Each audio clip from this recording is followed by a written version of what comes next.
Morning dear student. आज हम pedagogy of economics में जो पढ़ने जा रहे हैं वो है हमारा बुलेटिन बोर्ड और फ्लैश कार्ड। बुलेटिन बोर्ड और फ्लैश कार्ड ये भी दृश्य सामग्री के उपकरण हैं जिन्हें हम आज पढ़ने जा रहे हैं। तो दृश्य सामग्री के अंदर इससे पहले हमने पढ़ा था आपका चार्ट, मानचित्र भी पढ़ लिया, और इससे पहले वाली क्लास में जो हमने पढ़ा था वो फैनल बोर्ड के बारे में पढ़ा था, जो कि छोटी कक्षाओं में उपयोग में अधिक लिया जाता है। तो अब हम दृश्य सामग्री के अंदर पढ़ने जा रहे हैं वो हमारा बुलेटिन बोर्ड। तो बुलेटिन बोर्ड क्या है वो बताएंगे। ये भी प्रदर्शन सामग्री जो होती है हमें उसे प्रदर्शित करने का एक आधार उपकरण माना जाता है, यानी कि एक बेस जो इक्विपमेंट है वो हमारा बुलेटिन बोर्ड कहलाता है। अब ये किस किस से बनता है? ये बनता है हमारा प्लाईवुड। प्लाईवुड हम इसको बनाने के लिए मतलब क्या सामग्री इसमें उपयोग की जाती है? प्लाईवुड लिया जाता है या फिर मोसोनाइट करके एक पदार्थ आता है, मोसोनाइट, या फिर दृढ़ जो यानी कि जो एकदम स्ट्रांग होता है, दृढ़ होता है, मजबूत होता है, वैसा हम गत्ते का प्रयोग बुलेटिन बोर्ड बनाने में कर सकते हैं। जैसा कि हमारे विद्यालय में बुलेटिन बोर्ड वगैरह लगे होते हैं जिसपे कुछ ना कुछ हमारे लिए जानकारी लिखी होती है, तो उसी तरह से ये बुलेटिन बोर्ड भी कार्य करता है। अब क्या होता है कि इसको लगाने के लिए हम वो जो ड्राइंग पेन आती है, ड्राइंग पेन भी कहते हैं हम जिसे चिपकाने के लिए मतलब कोई भी चीज़ करते हैं, जैसे सॉफ्ट बोर्ड होते हैं उस पर लगाने के लिए हम ड्राइंग की पेनें वगैरह यूज़ करते हैं। उसमें कोई भी इंफॉर्मेशन हमें लगानी है तो हम वहाँ पर नोटिस वगैरह लगाते हैं, तो ड्राइंग पेन का उपयोग किया जाता है इसको लगाने के लिए। कभी कभी इस पर कपड़ा भी चढ़ा दिया जाता है, जैसे मखमल का कपड़ा चढ़ा दिया जाता है या कोई और कपड़ा चढ़ा दिया जाता है, तो कभी कभी इस पर चढ़ा दिया जाता है। तो ये जो है सूचना पट पर विद्यालय की जो सामान्य सूचना होती है इस पे मतलब एक तरह से एक सूचना पट होता है जो आपने देखा होगा, नोटिस बोर्ड होता है हर विद्यालय में, महाविद्यालय में, उसी को हम बुलेटिन बोर्ड भी कहते हैं।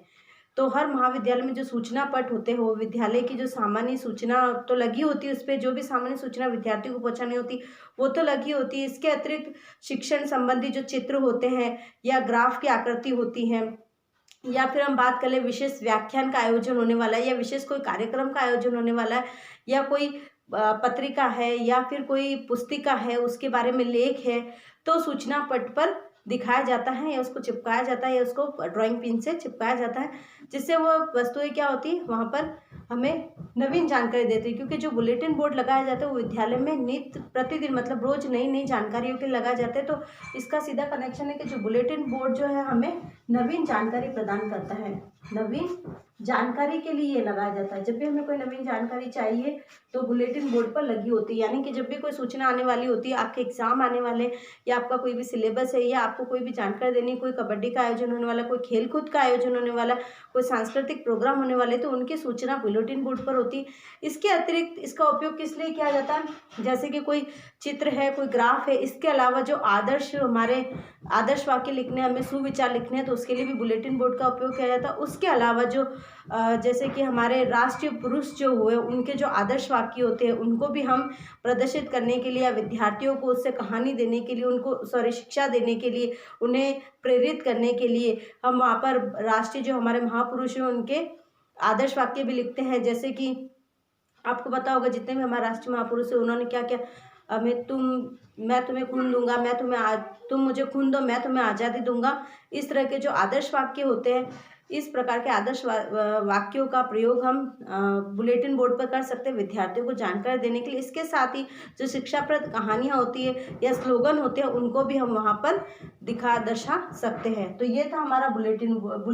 बुलेटिन बोर्ड जो है प्रदर्शन जो करते हैं हम, जो प्रदर्शन सामग्री है उसको प्रदर्शित करने का आधार उपकरण बताया गया है, और इस पे कभी कभी कपड़ा भी लगाया जाता है और उसको ड्राइंग पेन से चिपकाया जाता है। इसके अतिरिक्त इसका उपयोग हमें सूचनाओं का प्रसार करने के लिए लगाया जाता है। जो कोई भी इंफॉर्मेशन है, जैसे विद्यालय में सूचना पट लगे होते हैं, उन सूचना पट पर कभी कभी सुविचार लिखे होते हैं, महापुरुषों के आदर्श वाक्य लिखे होते हैं, और उसके अलावा जो सूचना होती है या पुस्तिकाएं हैं उनके लेख होते हैं वो लिखे होते हैं।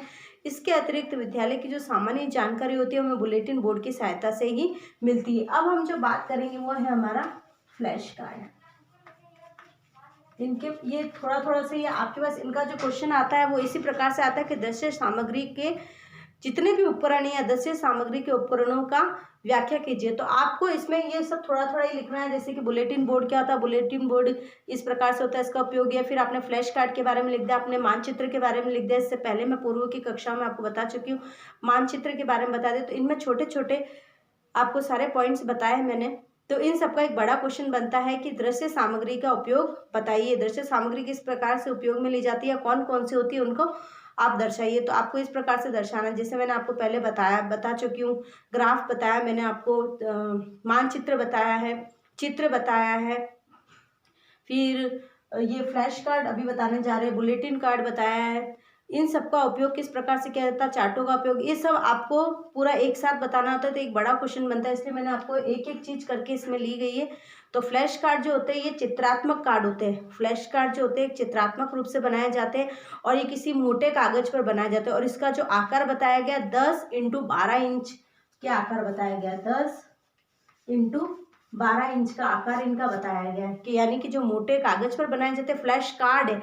तो कार्ड से ही पता चल रहा है कि जिस प्रकार के कार्ड बनाने में कागज का प्रयोग किया जाता है उसी प्रकार के मोटे कागज से ये कार्ड बनाए जाते हैं। और इनकी जो प्राय जो मतलब एक जनरल इनकी जो बताई गई है मतलब मोटाई या इनका जो आकार बताया गया वो 10x12 इंच के बताए गए आकार के होते हैं। और वैसे तो ये 6 इंच अथवा 15 सेंटीमीटर का इनका आदर्श माप बताया गया है। जो इनके आदर्श मोटाई बताई गई है वो इनकी है 6 इंच या फिर 15 सेंटीमीटर, ये इनकी आदर्श मोटाई बताई गई कि इतने मोटे होने चाहिए। अब इन कार्डों को एक और तो शब्द अथवा फ्रेज लिखे जाते हैं, फ्रेजेस जो होते हैं, फ्रेजर आपने पढ़े होंगे। तो इन कार्डों पर एक तरफ तो शब्द लिखे जाते हैं या फ्रेज लिखे जाते हैं, शब्द बोल सकते हैं, फ्रेज बोल सकते हैं, और दूसरी और उसके अर्थ लिखे जाते हैं। एक तरफ शब्द या फिर फ्रेज, शब्द लिखे जाते हैं और दूसरी तरफ उनके अर्थ लिखे जाते हैं। अब जो शिक्षण कार्य करा रहा है शिक्षक, उसके निर्देशों के आधार पर विद्यार्थी क्या करता है, उत्तर लिखता है और पीछे लिखे गए उत्तर से मिलाता है। यानी कि ये जो कार्ड बनाया गया है इसका ये पीछे का भाग है, तो यहाँ पर शब्द लिखा गया, यहाँ इसका उत्तर लिखा गया। अब इसको फ्लैप करना पड़ता है, तो वो यहाँ पहले शब्द लिखता है, फिर निर्देशों के अनुसार वो उसका आंसर अपने पीछे लिखे उत्तर से मिलाता है शिक्षक के निर्देश के अनुसार। इन कार्डों पर जो वर्ण और शब्द बनाए जाते हैं वो आकर्षक बनाए जाते हैं।